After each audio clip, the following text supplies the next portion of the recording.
Top EU chiefs are gathering in Tivat, Montenegro from this Thursday for the EU-Western Balkans summit. And Albania, Serbia, Montenegro, Bosnia and Herzegovina, North Macedonia and Kosovo are at various stages of trying to join the bloc. And that's cool, but your reporter is curious. With the EU already struggling to manage 27 member states, what's the point of Brussels pushing for enlargement right now? Let's see the map, because geographically the region is completely surrounded by the EU. And for nearly 2 decades, a period of relative calm kept enlargement on the back burner. But Russia's invasion of Ukraine shattered that peace, turning EU expansion into a critical security priority. But it's also about money. Look, the EU is already the region's primary trading partner and investor, and only last year the total trade reached over 87 billion euros. And we're talking about a massive two-way exchange of heavy machinery, chemicals and metals flowing back and forth across the border.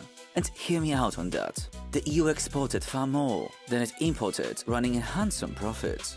Yet, the EU is not the only power eyeing the region, oh no. Brussels faces immense outside pressure because Moscow, Beijing and Washington are all actively competing for strategic influence there. So if Europe leaves power vacuum on its doorstep, others will gladly fill it.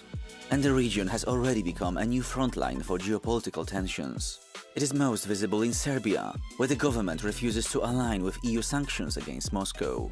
Finally, EU capitals fear adding more nations will paralyze decision-making under the current voting rules. This is why Albania and Serbia proposed a phased integration, temporarily waiving their veto rights just to get through the door. And as European Council Chief Antonio Costa travels around the region, Brussels is no longer driven by an idealistic dream of European unity. This is a cold calculation to secure borders. Because if the EU doesn't act, the alternative is a region politically dependent on Russia, economically reliant on Chinese investment, or potentially turned into the 51st state of the US, as it was already suggested with Greenland, or Iceland, or Canada. I mean, you get the point.